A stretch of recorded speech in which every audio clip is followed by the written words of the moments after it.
Je le disais tout à l'heure, 230 migrants ont franchi la Manche depuis les côtes françaises à bord d'une seule et même embarcation, une sorte de zodiaque géant.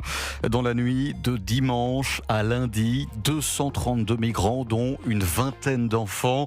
Le précédent record était établi à 150. Alors, selon les chiffres des autorités britanniques, presque 15 000 personnes ont traversé la Manche à bord de ces petites embarcations depuis le début de l'année. Sabrina Medjaber, est-on face à un nouveau mode opératoire parce qu'on a l'impression, et les chiffres le disent, que ces migrants et ces embarcations sont plus régulières et qu'il y a de plus en plus de migrants à leur bord, Oui, notamment dans la Manche. oui, bien sûr, parce que la fonctionnalité du transport a muté. C'est-à-dire qu'au départ, on a eu l'habitude d'assister à des petits canaux qui transportaient des dizaines et des dizaines de migrants. Aujourd'hui, c'est ce qu'ils appellent les maxi dinghies ou les taxi boats. C'est plus des quoi-ça, pour le dire vulgairement. Absolument.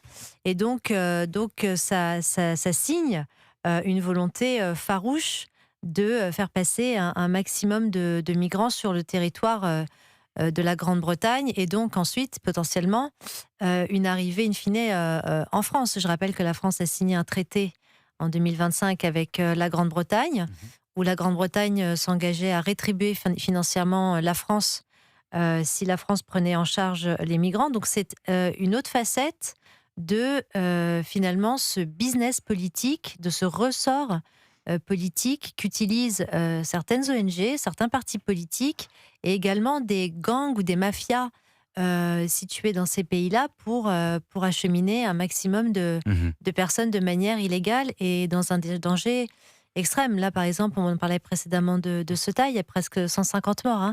Donc c'est malheureusement... Ce sont des drames humains. Ce sont des drames humains, il ne faut jamais manquer de le souligner. Mais ça rejoint la question fondamentale de nos vulnérabilités sociales et nos vulnérabilités politiques. Car en effet, si tout cet organigramme d'ONG et de passeurs notamment n'était pas informé de nos failles et ne pouvait pas se glisser dans les interstices de nos lois, elle ne prendrait pas ce risque. Alors justement, les passeurs, Elliot Maman, ont-ils une forme de complicité ? Quel est votre regard sur la question ? Ils n'ont pas une forme de complicité. Parce que vis-à-vis des ONG, je parlais des ONG, effectivement, pardonnez-moi.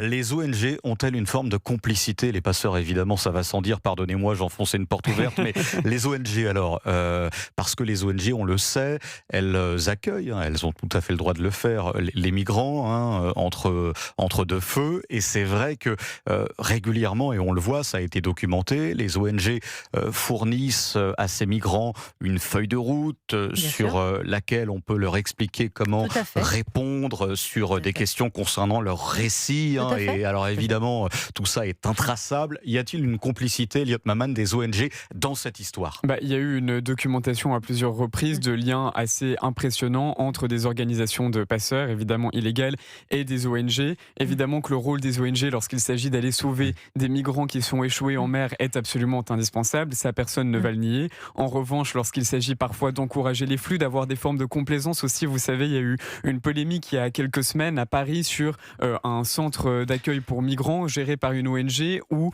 il y a eu la possibilité de, par exemple, recevoir des textes qui semblaient inciter à un prosélytisme extrémiste. Et ça, d'ailleurs, ce sont des polémiques que l'on a très régulièrement. Et donc là aussi, on peut se dire, finalement, quel est le rôle parfois également social, politique que ces ONG peuvent avoir, qui va au-delà de leur mission de sauvetage. Sabrina Medjaber, on a l'explication et la preuve de ce qu'avance Elliot Maman, parce que Frontex, qui surveille nos frontières en Europe, a tout à fait documenté il y a quelques semaines une sorte de complicité entre les passeurs et les ONG, justement. Oui, et je crois même que c'est à ce titre-là que Fabrice Leggeri avait été limogé par la commissaire européenne, je crois, qui est dédiée à l'accueil des étrangers, Madame Johansen, parce qu'en effet, Frontex, qui évidemment in situ voit tout à fait ce commerce abominable, ce trafic d'êtres humains, évidemment en tire les conséquences, parce c'est empirique. Il voit les membres de Frontex voient les choses, et singulièrement, moi je me souviens d'un rapport, puisque Elliot en évoque certains. Il y en a un de l'ONU, par exemple, de 2025, qui explique que 90% des femmes qui embarquent justement via ces cette ramification géographique, quelle que soit la voie empruntée, ont subi des viols. Donc, alors déjà, je m'intéresse sur le silence assez singulier des féministes sur la condition des femmes qui traversent et qui risquent leur vie, et des ONG. Mais les ONG, comme dit Elliot, ne font pas elles sont pas dans l'empathie ou dans le tri. Alors certes, il y en a évidemment, et heureusement, qui aident. Il y a quand même une coloration politique dans les ONG, Sabrina Medjeber. Oui, bien sûr. Évidemment qu'il y a des ONG qui sont extrêmement militantes, qui octroient des récits précis pour que, par exemple, pour obtenir un statut de réfugié politique, il faut justifier en effet d'une peur ou d'inquiétude légitime, par exemple, être homosexuel. À mentir à ces migrants. Ça a été largement documenté via des reportages sur place ou des études, évidemment, qu'il y a des ONG activistes qui sont là pour répondre à un objectif qui est celui de l'usurpation d'un récit pour intégrer des migrants afin que, in fine, ils puissent obtenir à minima un statut de réfugié politique, bien sûr.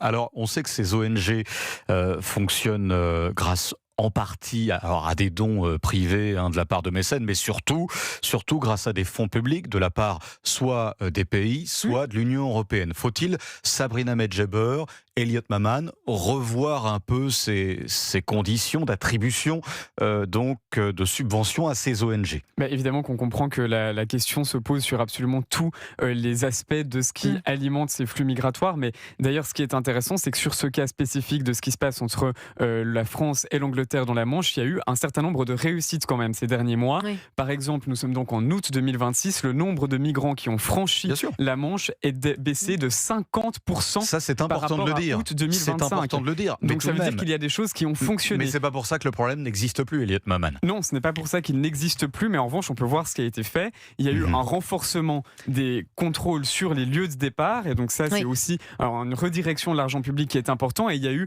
un traçage extrêmement efficace des organisations, financement des ONG. Oui, sur le financement des ONG, ce n'est pas non plus l'intégralité des deniers que les ONG perçoivent ne proviennent pas des fonds publics, mais évidemment qu'il y a des subventions qui parfois surprennent, d'autant que on peut parfois se demander dans quelle mesure ces ONG ont un agenda qui vont à l'encontre des intérêts directement de l'État. Donc évidemment que ça surprend, et je suis d'accord avec vous.